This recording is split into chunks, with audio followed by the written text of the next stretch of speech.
Welcome to concept minds. कैसे हैं आप सभी लोग? मुझे उम्मीद है बहुत ही अच्छे होंगे। तो चलिए अपनी इस सीरीज में आगे बढ़ते हैं और आज का जो टॉपिक है वो है जाति से विकास तक न्यू इंडिया की बदलती राजनीति, कास्ट पॉलिटिक्स। अगर कास्ट पॉलिटिक्स पर ऐसे आ जाए तो कैसे लिखेंगे, और लगातार जो स्टेट कमीशन हैं वो कास्ट पॉलिटिक्स को लेकर के ऐसे पूछते रही हैं, तो कास्ट पॉलिटिक्स पर ऐसे जाने की प्रोबेबिलिटी लगातार बनी हुई है। एक और बात, लगातार अब जो हिंदी मीडियम के बच्चे थे वो कमेंट कर रहे थे कि सर आप हिंदी मीडियम में या हिंदी में ऐसे नहीं लिख रहे हैं। एक्चुअली जो भी मैं ऐसे लिखता हूँ वो लैंग्वेज इंग्लिश में होता है, लेकिन उसको हिंदी में भी मैं कुछ कंटेंट जरूर लिखता हूँ और एक्सप्लेन तो मैं बाइलिंगुअल ही करता हूँ। लेकिन आज का जो ऐसे है वो मैंने पूरा हिंदी में लिखा है, हालांकि मैं इंग्लिश में उसको एक्सप्लेन करते हुए चलूंगा। तो आज के हिंदी मीडियम के बच्चों को भी आज खुश होने का एक नया अवसर जरूर मिलेगा। चलिए एंटर करते हैं टॉपिक में। From caste to development, the changing politics of new India. अगर टॉपिक पूछा जाएगा कास्ट पॉलिटिक्स तो वह इसी फ्रेम में पूछा जाएगा कि जाति से विकास तक नए भारत की बदलती राजनीति। अब आप लोगों के लिए एक इंट्रोडक्शन जब भी फ्रेम करना होगा तो जो भी रिसेंट इलेक्शन हुए होंगे आपके आसपास, उसी इलेक्शन की चर्चा करते हुए इस कंटेक्स्ट को डिस्कस करिएगा। जैसे इंट्रोडक्शन में मैंने जो एक्सप्लेन किया है वो है हाल ही में संपन्न बिहार के चुनाव में विकास का मुद्दा और राजनेताओं का चरित्र चुनाव के प्रचार प्रसार के केंद्र में रहे। चुनाव के प्रचार प्रसार के केंद्र में क्या है? विकास का मुद्दा और राजनेताओं का चरित्र। तो यह सिर्फ बिहार में नहीं है, हमारे इंडिया में कहीं भी इलेक्शन हो रहा है आजकल तो वहां पर विकास का मुद्दा और राजनेताओं का चरित्र लगातार उसी पर डिबेट हो रही है। अब व्यक्तिगत आरोप प्रत्यारोपों के साथ साथ राजनीतिक दलों और नेताओं के अतीत तथा आपराधिक इतिहास पर कठोर टीका टिप्पणी भी हुई, लेकिन चुनाव में जातीय नारे एवं नेताओं द्वारा जाति आधारित बैठकें नहीं हुई, बल्कि सभी दलों ने बिहार के विकास और समस्याओं जैसे पलायन, रोजगार, औद्योगिक विकास आदि के इर्द गिर्द ही चुनाव प्रचार किया। यह दर्शाता है कि नए भारत की राजनीति अब जाति से विकास की ओर घूम रही है। तो मैंने एक कंटेक्स्ट लिया, बिहार इलेक्शन पास में था तो इसलिए बिहार इलेक्शन का कंटेक्स्ट लिया, फिर बताया कि इस बार जाति आधारित नारे नहीं लगे, जाति आधारित बैठकें नहीं हुई, बल्कि जो भी राजनीतिक दल हैं, ट्रेडिशनल है या फिर नए हैं, सभी विकास के मुद्दे पर ही बातचीत करते रहे। हालांकि आपस में एक दूसरे के अतीत पर, एक दूसरे के पर्सनालिटी पर टिक्का टिप्पणी करते रहे, लेकिन केंद्र में विकास का मुद्दा बना रहा। फिर उसके बाद मैं लिख रहा हूं लेकिन रुकिए, अभी चुनाव का दूसरा पहलू बाकी है। अब जैसे देखिए, कुछ शब्द ऐसे होते हैं जो एग्जामिनर को या पढ़ने वाले को कनेक्ट करते हैं। जैसे ही मैंने लेकिन लिखा, जैसे कि लेकिन रुकिए, तो यह आपके जो भी पढ़ रहा है उसके माइंड पर एक चोट करेगा कि सामने वाला मुझे एक डायमेंशन से दूसरे डायमेंशन की ओर शिफ्टमेंट करा रहा है और आगे की ओर कुछ बात बता रहा है। लेकिन रुकिए, अभी चुनाव का दूसरा पहलू बाकी है। भले ही राजनीतिक प्रचार के केंद्र में विकास का ब्लूप्रिंट रहा हो, लेकिन टिकट बंटवारे के केंद्र में जाति ही सबसे प्रमुख आधार बना। इस पहलू ने स्पष्ट कर दिया कि राजनीति के केंद्र में जाति अभी भी सबसे महत्वपूर्ण आधार बनी हुई है। लैंग्वेज थोड़ा चेंज कर देना है। तो मैंने दो पहलू दिखाए एक ही इलेक्शन में, कि इलेक्शन में जो डिबेट हो रहे हैं वह विकास के आधार पर राजनीतिक दल प्रचार कर रहे हैं, लेकिन जब टिकट बंटवारे की बात आ रही है तो अभी भी जाति आधारित समीकरण ही ध्यान में रखा जा रहा है। फिर उसके बाद 36 लाइन, अतः हम कह सकते हैं कि जातिवादी जुटाव और नारे, इनकी अनुपस्थिति तथा विकास के मुद्दे पर प्रचार प्रसार के साथ जाति आधारित टिकट बंटवारा यह दर्शाता है कि भारतीय राजनीति में जाति की महत्ता कम हो रही है और विकास की भूमिका बढ़ रही है। तो मैंने एक पर्सपेक्टिव दिखाया कि पिछले इलेक्शंस में जाति सेंटर में होती थी, जाति आधारित बैठकें होती थी, नारे लगते थे, वो अब कम हो रहे हैं, अब विकास आधारित परिचर्चाएं हो रही हैं, लेकिन टिकट बंटवारे में जाति है, इसका मतलब कि जाति की भूमिका घट रही है और विकास की भूमिका बढ़ रही है। राम मनोहर लोहिया ने कहा था लोकतंत्र में राजनीति समाज का दर्पण होती है। लोकतंत्र में राजनीति समाज का दर्पण होती है, मतलब समाज जो चाहता है राजनीति वही करती है।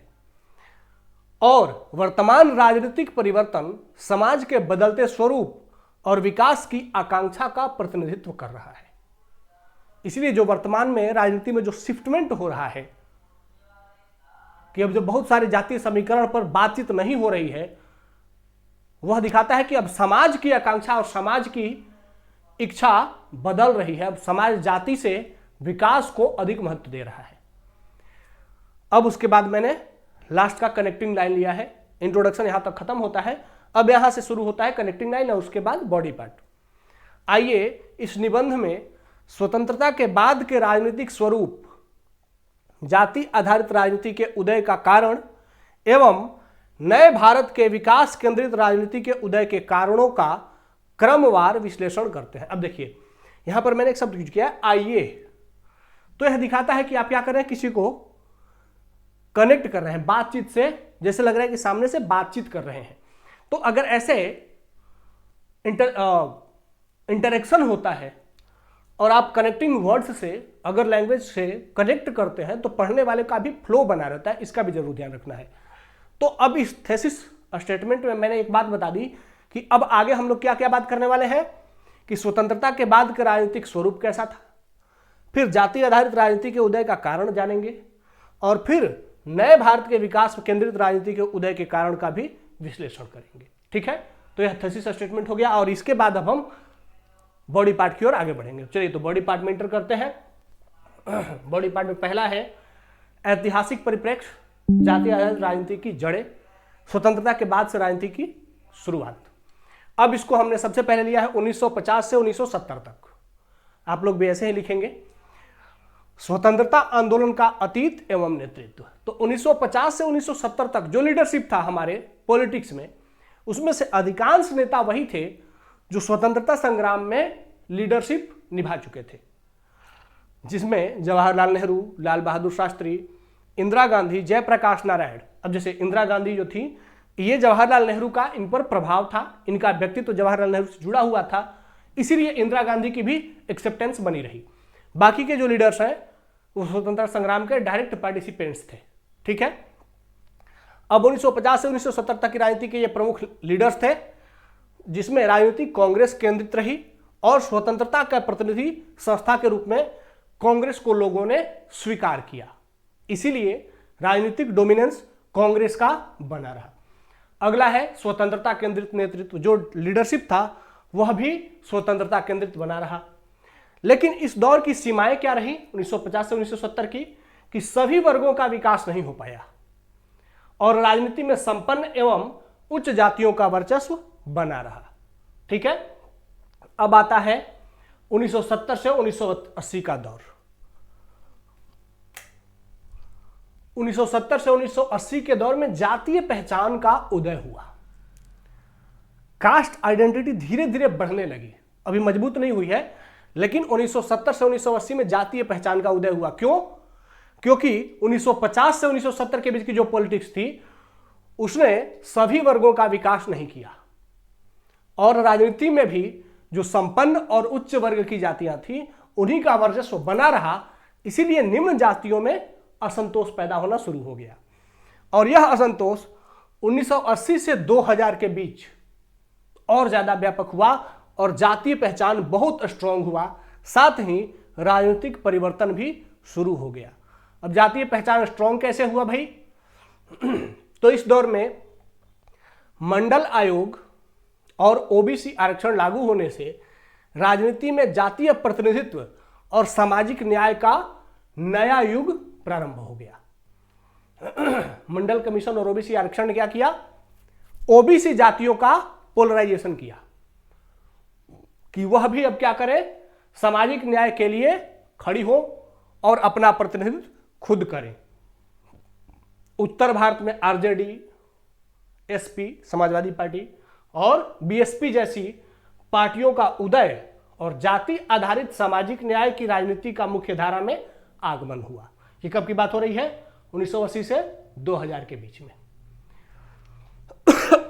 जाति आधारित पॉलिटिक्स क्यों बढ़ रही है? क्योंकि कांग्रेस केंद्रित जो 1950 से 1970 का राजनीतिक युग था, उसमें जाति, जो ऊपर की जातियां थी, उनका वर्चस्व राजनीति में बना रहा और सभी जातियों का, सभी वर्गों का समावेशी विकास नहीं हुआ। इसीलिए जातीय पहचान बनने लगी और मंडल कमीशन और ओबीसी रिजर्वेशन, इसने जातियों को और ज्यादा आगे बढ़ने का मौका दिया।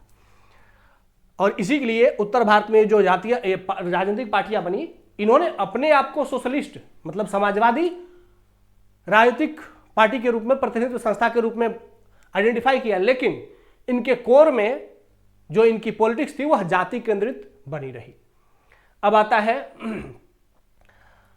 क्रिस्टोफर जेफर लोट का एक स्टेटमेंट है, बहुत फेमस, 2000 के आसपास का स्टेटमेंट है कि Indian democracy is not just about numbers. क्योंकि दुनिया में जो पॉलिटिक्स है वो नंबर का गेम है, लेकिन Indian politics is not just about numbers, it's about identities. तो इसी दौर में भारतीय राजनीति को यह कहा जाने लगा कि भारतीय राजनीति आइडेंटिटी पॉलिटिक्स की राजनीति है, यहां विकास की राजनीति नहीं चलती है। ठीक है, तो यह एक स्टेटमेंट आया। अब आगे बढ़ते हैं और फिर जानते हैं कि न्यू इंडिया की पृष्ठभूमि, विकास केंद्रित विमर्श का उदय। अब 1990 के बाद का जो परिवर्तन है वह कैसे राजनीति को प्रभावित करता है, उसे देखते हैं, उसको भी समझेंगे। 1990 के बाद वैश्वीकरण, उदारीकरण और सूचना प्रौद्योगिकी क्रांति, इससे सामाजिक ढांचे में गहरा बदलाव आया। अब बदलाव कैसे आया? तो वैश्वीकरण, उदारीकरण और आईटी रिवॉल्यूशन ने हमारे यहां नगरीकरण को बढ़ावा दिया। जाति के स्थान पर अब वर्ग, अपर क्लास, कास्ट नहीं, अब क्लास महत्वपूर्ण होने लगा। जिसके पास पैसा है सोसाइटी में उसकी रिस्पेक्ट बढ़ने लगी। तो अब कास्ट के स्थान पर क्लास का उदय होना शुरू हो गया। मध्यम वर्ग का बहुत तेजी से उदय हुआ हमारे यहां। जो मिडिल क्लास था वो बहुत तेजी से आगे बढ़ा, उसके पास पैसा आया, छोटे छोटे बिजनेस करके उसने पैसा कमाना शुरू किया। और अब जब मिडिल क्लास आगे बढ़ रहा है तो उसके साथ साथ शिक्षा का भी प्रसार हो रहा है। तो शिक्षा का प्रसार हो रहा है तो विकास केंद्रित मतदाता का भी उदय होने लगा, क्योंकि जो शिक्षित क्लास है वह कास्ट के स्थान पर डेवलपमेंट को प्राथमिकता देने लगा। फिर उसके साथ ही जातीय पहचान के साथ साथ, ऐसा नहीं था कि जाति कास्ट पॉलिटिक्स या कास्ट आइडेंटिटी समाप्त हो गई थी, नहीं थी। जातीय पहचान के साथ साथ रोजगार, शिक्षा, स्वास्थ्य, बुनियादी ढांचा और आर्थिक अवसरों की मांग बढ़ने लगी। परिवर्तन हो रहा है। पहले जाति सेंटर में थी, अब जाति के साथ साथ ये सब चीजें भी सेंटर में आने लगी 1990 के बाद, मुख्यतः 2000 ईस्वी के बाद। डिजिटल एवं सोशल मीडिया द्वारा राजनीतिक संवाद जाति से हटाकर प्रदर्शन और परिणाम पर केंद्रित कर दिया गया। और जो सोशल मीडिया आई या फिर जो इलेक्ट्रॉनिक मीडिया थी, उसमें जो डिबेट होने लगे, अब वह डिबेट कास्ट के बारे में नहीं होता था। क्योंकि जब 1990 का दौर होता था, 1980 का दौर होता था, तो उस समय डिबेट होता था कि यह जाति बहुत पिछड़ी रह गई है, यह जाति बहुत पिछड़ी रह गई है, यह जाति का राजनीतिक डोमिनेंस बना हुआ है। लेकिन 2000 के बाद जो डिस्कशन है वह शिफ्ट हो गया। क्या शिफ्ट डिस्कशन हो रहा है कि अब इस सरकार का प्रदर्शन कैसा है, इस राजनेता का प्रदर्शन कैसा है, इस सरकार ने कितना अच्छा काम किया है, सरकार कहां कहां पर फेल रही है। तो अब डिबेट क्या हो गया, प्रदर्शन और परिणाम पर शिफ्ट होने लगा। तो जब डिबेट शिफ्ट हो रहा है तो डिबेट को देखने वाले जो लोग थे वह भी अब राजनीतिक दलों से प्रदर्शन और परिणाम की अपेक्षा करने लगे। ठीक है, तो इस तरीके से ये सब कुछ कारक थे जो राजनीति में कास्ट सेंट्रिक पॉलिटिक्स से डेवलपमेंट सेंट्रिक पॉलिटिक्स की ओर शिफ्टमेंट दिखाने लगे। और इसी दौर में अटल बिहारी वाजपेयी जी का एक बहुत फेमस ये स्टेटमेंट है, वायरल हुआ। अब ये स्टेटमेंट वायरल होने के कारण को भी समझिएगा। क्या स्टेटमेंट क्या है, कोट करिएगा आप कि सत्ता का खेल तो चलेगा, सरकारें आएंगी जाएंगी, पार्टियां बनेंगी बिगड़ेंगी, मगर यह देश रहना चाहिए, इसका लोकतंत्र अमर रहना चाहिए। अब बात यह है कि यह, अगर आप लोगों ने जो भी 90s के रहे होंगे, जिनका 90s का जन्म है, उन्हें पता है कि 2004, 5, 2010 तक यह कथन कितना अधिक कोट किया जाता था, कितना अधिक चर्चा में रहता था। और कारण क्या है कि अब सत्ता का खेल हमने देखा कि कैसे पॉलिटिक्स सत्ता प्राप्त करने के लिए राजनीतिक दलों ने कास्ट और आइडेंटिटी पॉलिटिक्स को आधार बनाया और सत्ता में आई। पर्पस उन्होंने क्या बताया था? राजनीतिक दलों ने कहा था कि हमारा कास्ट पॉलिटिक्स करने का पर्पस है उस कास्ट का अपलिफ्टमेंट, लेकिन उन्होंने अपलिफ्टमेंट नहीं किया बल्कि कास्ट पॉलिटिक्स किया और देश में कास्टिज्म को बढ़ावा दिया। मतलब वो कास्ट पॉलिटिक्स, कास्ट डेवलपमेंट, सामाजिक न्याय नहीं ला पाया। उद्देश्य सामाजिक न्याय था लेकिन वो सामाजिक न्याय नहीं ला पाया, बल्कि वह सिर्फ राजनीतिक विखंडन और अलगाव का कारण बना। इसीलिए अटल बिहारी वाजपेयी का यह स्टेटमेंट बहुत फेमस हुआ कि सत्ता का खेल चलेगा, सरकारें आएंगी जाएंगी, पार्टियां बनेंगी, मगर ये देश रहना चाहिए, क्योंकि अब राजनीतिक दल देश हित से भी समझौता करने के लिए तैयार थे सत्ता प्राप्त करने के लिए किसी भी कीमत पर, और इसका लोकतंत्र अमर रहना चाहिए। ठीक है, इसीलिए यह स्टेटमेंट फिर बहुत फेमस हो गया। अब आगे आते हैं कि हमने ये समझ लिया कि 1991 के बाद जो परिवर्तन हुए और स्पेशली 2000 के बाद जो परिवर्तन हुए, उसने कैसे देश में जो मतदाता थे उनके मूड को शिफ्ट किया कास्ट से विकास की ओर। ठीक है, कौन कौन से कारक थे हमने समझा। अब समझते हैं कि राजनीति में परिवर्तन का संकेत जाति से आगे विकास को प्राथमिकता। अब क्या हुआ? सबका साथ सबका विकास, यह नारा बहुत फेमस हुआ। केंद्रीय नीतियों में विकास जातीय पहचान से ऊपर हो गया। अब जो सेंट्रल जो पॉलिसीज बनती थी, केंद्रीय नीतियां बनने लगी, उनमें जाति को हटा करके उनके स्थान पर विकास को केंद्र में रखा गया। जैसे पीएम आवास योजना। पीएम आवास योजना जब शुरू में इंट्रोड्यूस की गई थी, ये एक्चुअली इंदिरा गांधी के नाम पर शुरू की गई थी, कांग्रेस गवर्नमेंट की योजना थी, तो इंदिरा गांधी ग्रामीण आवास योजना, तो उसमें जाति भी एक मानक थी कि आप लोअर कास्ट का होना चाहिए। कुछ कुछ जातियां जो आप ओबीसी क्लास है, एससी क्लास है, उसका ही होना चाहिए। अब लेकिन सरकार ने क्या किया कि पीएम आवास को अब जाति से हटा करके और विकास को सेंटर में रखा। मतलब कि अगर कोई व्यक्ति किसी भी जाति का हो, पिछड़ा है, और ग्राम पंचायत उसको अप्रूव करती है कि यह बहुत ही बिलो पॉवर्टी लाइन है, गरीबी रेखा से नीचे है, तो उसको पीएम आवास मिल सकता है। ठीक है, मतलब जाति आधारित नीति कमजोर होने लगी और विकास आधारित नीति को बढ़ावा मिलने लगा। उज्ज्वला योजना। उज्ज्वला योजना का लाभार्थी जाति आधारित नहीं रहा, बल्कि सभी जाति वर्ग की महिलाओं को उज्ज्वला योजना का लाभ दिया गया। उसी तरीके से आयुष्मान भारत। आयुष्मान भारत कार्ड जाति के पैमाने पर नहीं बना, बल्कि पिछड़ेपन के पैमाने पर बना कि समाज का वह व्यक्ति जो कम आय वाला हो, चाहे किसी भी जाति का हो, सबका आयुष्मान कार्ड बनेगा। तो ये सब जो नीतियां आई, केंद्रीय नीतियां, इन्होंने जाति या धर्म नहीं बल्कि पात्रता को सेंटर में रखा। मतलब कि गरीबी को केंद्र में रखा। इस तरीके से केंद्रीय नीतियां भी अब क्या हो गई? बदलने लगी। तो जब नीतियां बदलने लगी तो उस नीतियों ने क्या किया, शायद उसके साथ साथ और भी कुछ नीतियां आई, जैसे आकांक्षी जिला कार्यक्रम। आप सभी को पता है नीति आयोग का एक कार्यक्रम है। देश के लगभग 115 जिलों की पहचान की गई है, जो सबसे गरीब 115 जिले हैं, और वहां पर डेवलपमेंट के लिए विशेष प्रयास किए जा रहे हैं। तो यह क्या दिखाता है कि यह कास्ट आधारित डेवलपमेंट नहीं, बैकवर्ड रीजन आधारित डेवलपमेंट। मतलब अब विकास केंद्र में आ गया, अब जाति केंद्र में नहीं रही। इससे जातीय समीकरण क्या हुए? कमजोर हुए, और केंद्रीय हस्तक्षेप बढ़ता गया, जातीय समीकरण घटते गए। साथ ही इस दौर में, पहले 90s के दौर में, जाति एक केंद्रीय मुद्दा हुआ करती थी। आप सभी को पता है कि मंडल कमीशन के नाम पे कितने आंदोलन होते थे, लेकिन अब जाति के स्थान पर नए नए मुद्दे उभर करके आने लगे, जो कि राजनीति के केंद्र में होने लगे। अब वो नए मुद्दे कौन कौन से हैं? जैसे स्टार्टअप इंडिया, नए रोजगार कैसे स्थापित किए जाए, डिजिटल इंडिया, डिजिटलाइजेशन को बढ़ावा दिया जाए, महिला सशक्तिकरण, जलवायु परिवर्तन, और पॉलिटिकल पार्शियलिटी और ट्रांसपेरेंसी, राजनीतिक पारदर्शिता।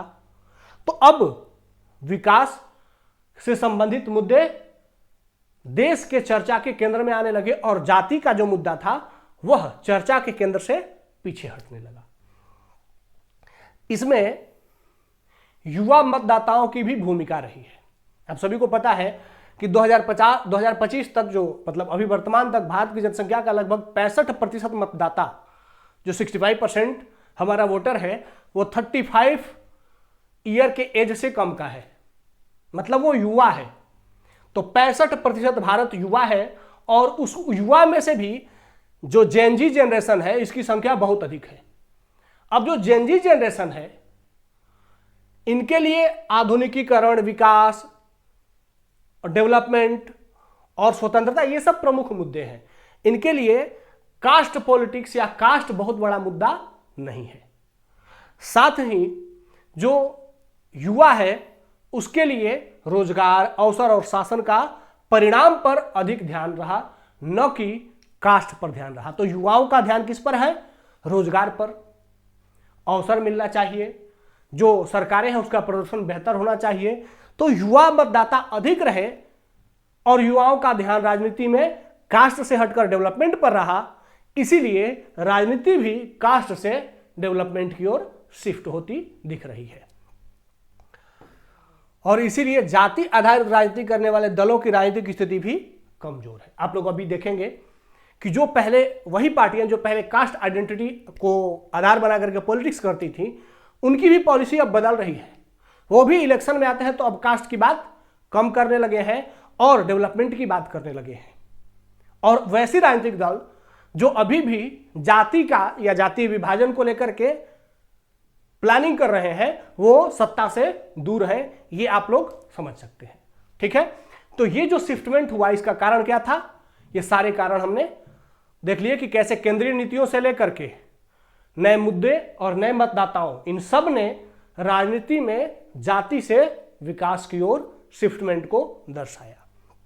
अब आगे जानते हैं कि क्या जाति की प्रासंगिकता है।